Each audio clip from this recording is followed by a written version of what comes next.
जिसमें कहता है एक अध्यापक का श्रेष्ठतम गुण क्या होना चाहिए, यानी एक शिक्षक का सबसे बेस्ट जो है क्वालिटी जो है गुण हमारा क्या होना चाहिए। पहला कहता है अध्यापक के प्रति हमारा है हमारा क्या होना चाहिए, समर्पण होना चाहिए। साथ ही अध्यापक के प्रति हमारा क्या होना चाहिए, उच्च चरित्र होना चाहिए, या हमारा उसके प्रति क्या उच्च विचार होना चाहिए, या उसके प्रति हमारा क्या होना चाहिए, धर्मनिरपेक्षता की भावना होना चाहिए। तो एक शिक्षक के नज़र में दृष्टि से आप सबसे बेहतर जो है ये ऑप्शन नंबर ए पे जाएंगे कि अध्यापक के प्रति पूर्ण समर्पण, यानी क्या होगा, शिक्षक जो होती है ना, यानी उनके ऊपर जो है ये पूर्ण रूप से समर्पण होना चाहिए कि बच्चों को किस तरह से तैयार करते हैं, बच्चों को किस तरह से पढ़ाते हैं। तो ये पूर्ण समर्पण की भावना एक अध्यापक का श्रेष्ठतम गुण होना चाहिए, यानी बच्चों जैसा चाहते हैं वह उनके अनुसार पढ़ाना लिखाना। उनके साथ बच्चे अगर खेलने का अभी उनके पास रुचि नहीं है तो बाद में या फिर उसे गार्डन में ले जाकर क्या बच्चों को शिक्षा देना। यानी क्या होता है, एक कहते हैं ना शिक्षक जो होते हैं ना, मतलब माता पिता के बाद अगर कोई स्थान लेता है तो वह शिक्षक होते हैं। तो एक शिक्षक को एक माता पिता का क्या किया गया है, वरदान रूप में माना गया है कि जैसे माँ पापा करते हैं वैसे एक शिक्षक भी करते हैं। तो श्रेष्ठतम गुण कौन होगा, माँ पापा के बाद यानी मम्मी पापा के बाद कौन होंगे, आपका अध्यापक। तो इसका क्या होना चाहिए, पूर्ण समर्पण की भावना होनी चाहिए, ठीक ना। तो ऑप्शन नंबर हमारा क्या हो जाएगा, ए करेक्ट हो जाएगा। अगला क्वेश्चन जिसमें कहता है, यह क्वेश्चन भी बहुत इंपॉर्टेंट है, ठीक ना। कौन ऐसा साल नहीं है जिसमें यह क्वेश्चन नहीं आया है। कहता है छात्रों को पहले कोई सामान्य नियम बताकर, पहले किस चीज़ की बात कर रही है, नियम बताकर, उसके बाद उस नियम के उदाहरण देकर नियम की पुष्टि करने की विधि को क्या कहते हैं। पहले क्वेश्चन को समझते हैं। कहता है छात्रों को सबसे पहले क्या बताया जाता है, किसी चीज़ का रूल बताया जाता है, सामान्य नियम बताया जाता है, ठीक ना, फॉर्मूला बताया जाता है। उसके बाद क्या है, उस नियम को उदाहरण देकर नियम की पुष्टि करने की विधि को क्या कहते हैं। क्या इसे निगमन विधि कहते हैं, क्या संश्लेषण से विश्लेषण विधि कहते हैं, या अनुभव से तर्क विधि कहते हैं, या आगमन विधि कहते हैं। तो साथियों इसमें क्या कहता है, देखिए क्या होता है, सामान्य नियम से जब हमारा उदाहरण की ओर होता है तो हमारा यह क्या कहलाता है, हमारा यह निगमन विधि कहलाता है। यानी पहले क्या, पहले फॉर्मूला फिर उसका उदाहरण, ठीक ना। लेकिन आगमन विधि में क्या होता है, सबसे पहले बच्चों को उदाहरण दिया जाता है, बाद में यानी सबसे पहले आसान, ठीक ना, क्या किया जाता है, सबसे पहले उसे उदाहरण देकर फिर क्या उसको रूल अपनाते हैं। यह आपका किस में होता है, यह आपका आगमन विधि में। लेकिन यहाँ पूछा जा रहा है आपसे, पहले नियम बताता है और बाद में उसको उदाहरण देकर, तो सबसे पहले क्या होगा, यह निगमन विधि कहलाता है। यह जो है ना, यह निगमन विधि कहलाता है, यह बड़े बच्चों के लिए होता है, ठीक ना। तो ऑप्शन नंबर ए जो हमारा यह करेक्ट हो जाएगा।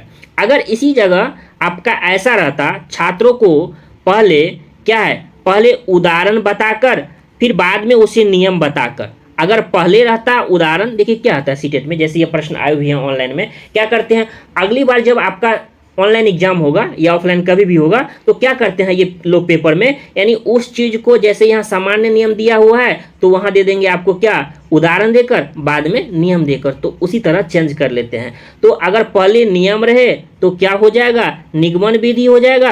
अगर पहले उदाहरण रहे बाद में अगर हो तो हमारा यह क्या हो जाएगा, यह हमारा आगमन विधि होगा। तो इसका उत्तर जो होगा इसमें ऑप्शन नंबर ए जो है करेक्ट हो जाएगा। इस प्रकार आगमन और निगमन विधि से आपको 2 से 3 नंबर, आपको कम से कम 2 नंबर तो परीक्षाओं में देखने को जरूर मिलता है, ठीक ना। तो उसको अच्छे से तैयारी कर लिए होंगे और समझ भी गए होंगे।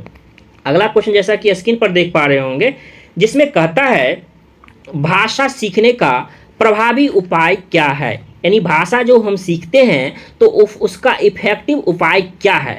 पाठ्य पुस्तक पढ़ना, सहायक पुस्तकें पढ़ना, या अखबार पढ़ना, या वार्तालाप करना। तो कह रहा है सबसे प्रभावी उपाय क्या है, ठीक ना। इफेक्टिव हमारा ये उपाय क्या पूछा जा रहा है। क्या पाठ्य पुस्तक पढ़ने से इफेक्टिव होता है, नहीं ऐसा तो नहीं लगता है। उसके बाद है पाठ्य पुस्तक पढ़ना, अखबार पढ़ना। तो सबसे बेस्ट जो हमारा ये हो जाएगा क्या, वार्तालाप करना, जिससे आपको पता भी होगा। कहते हैं क्या कहते हैं, चलो चारों मिलके क्या करते हैं, ग्रुप डिस्कशन करते हैं। अच्छा, ये ग्रुप डिस्कशन आपको एक हो गया, 2 3 4 5, अच्छा ABCD, एक राम है, मोहन है, सीता है, सोहन है, उसके बाद क्या है आपको मनीषा है। तो क्या होगा, इस तरह से 4-5 मिलके क्या किए, ग्रुप डिस्कशन हो रहा है। तो अच्छा, ये कभी मतलब अगर ये क्वेश्चन पूछे, कभी ये पूछे तो क्या होगा, ज़्यादा देर तक और मतलब बार बार अगर इस चीज़ को देखते हैं तो वह नहीं भूलेंगे। कहने का मतलब है एक वार्तालाप करके अगर किसी चीज़ को सीखते हैं, जानते हैं, तो हमारा यह सीखने का सबसे प्रभावी उपाय होता है। इसीलिए ना कहते हैं GD ज्वाइन करो, मतलब ग्रुप डिस्कशन में पढ़ाई करते हैं, ठीक ना। दोस्त जब क्लास स्टार्ट होने से पहले अपने दोस्तों से पूछते होंगे, अच्छा ये सवाल तुम कैसे बनाया, ये कैसे बनाया, ये कैसे बनाया। तो ये 4-5 जो है तो उसी को क्या कहते हैं, वार्तालाप करना, जो सबसे ज़्यादा इफेक्टिव होता है। यानी ऑप्शन नंबर डी जो हमारा यह करेक्ट हो जाएगा। तो आप समझ गए होंगे अच्छे तरीके से। अगला क्वेश्चन जैसा कि साथियों देख पा रहे होंगे स्क्रीन पे, ठीक ना। देखिए, प्रत्येक साल देखा गया है कि यहाँ से प्रश्न आते हैं। तो कहता है यहाँ जो है ना छात्र है, छात्र का सर्वोत्तम मूल्यांकन किस पद्धति में किया जाता है। यानी कहने का मतलब है बच्चों का हमारा सर्वोत्तम मूल्यांकन किस पद्धति में किया जाता है। पाठ्यक्रम के अंत में मूल्यांकन होता है, या वर्ष में 2 बार मूल्यांकन होता है, या सतत एवं व्यापक मूल्यांकन CCE जिसे आप जानते होंगे CCE, या आपका निर्माणात्मक मूल्यांकन। तो क्या होता है साथियों, सर्वोत्तम मूल्यांकन का मतलब ही होता है CCE, सतत एवं व्यापक मूल्यांकन, जो आप जानते होंगे, CCE पढ़े भी होंगे, और प्रत्येक साल 2 नंबर यहाँ से भी प्रश्न आपको देखने को मिलता है। तो क्या होता है, यानी बच्चों को मान लीजिए 8 टेस्ट लिए, फिर 2 दिन के बाद टेस्ट लीजिए, फिर लीजिए, यानी क्या एक कंटिन्यूअस रूप में बच्चों से टेस्ट लेते रहिए, और फिर साप्ताहिक लीजिए, ठीक ना, फिर 2 सप्ताह पर लीजिए, फिर क्या होता है 1 महीना पर लीजिए, यानी कंटिन्यूअस आप जारी रखिए, ठीक ना। ऐसा नहीं है कि अंत में सिर्फ 1 बार ले लीजिए, ऐसा भी नहीं है कि वर्ष में 2 बार ही लीजिए, ठीक ना। निर्माणात्मक मूल्यांकन भी ऐसा नहीं है। सतत एवं व्यापक मूल्यांकन CCE आप जानते होंगे। तो क्या इसमें कहता है, क्या कहता है कि ये मूल्यांकन की जो पद्धति होती है ये हमारा CCE पर आधारित होना चाहिए, यानी सतत एवं व्यापक मूल्यांकन पर आधारित होना चाहिए। तो ऑप्शन नंबर हमारा क्या हो जाएगा, ऑप्शन नंबर हमारा C जो है यह करेक्ट हो जाएगा। अगला क्वेश्चन जैसा कि आप देख पा रहे होंगे स्क्रीन पे, जिसमें कहता है छात्रों के चरित्र निर्माण में सबसे हमारा महत्वपूर्ण जो है, अधिक महत्वपूर्ण भूमिका किसकी होती है।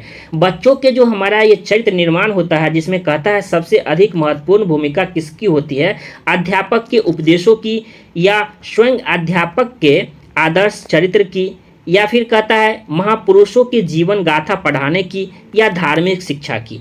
तो कहता है छात्रों के चरित्र निर्माण की, यहाँ किसकी बात कर रही है, छात्रों के चरित्र निर्माण की बात हो रही है, जिसमें कहता है सबसे अधिक हमारा जो है महत्वपूर्ण भूमिका किसकी होती है।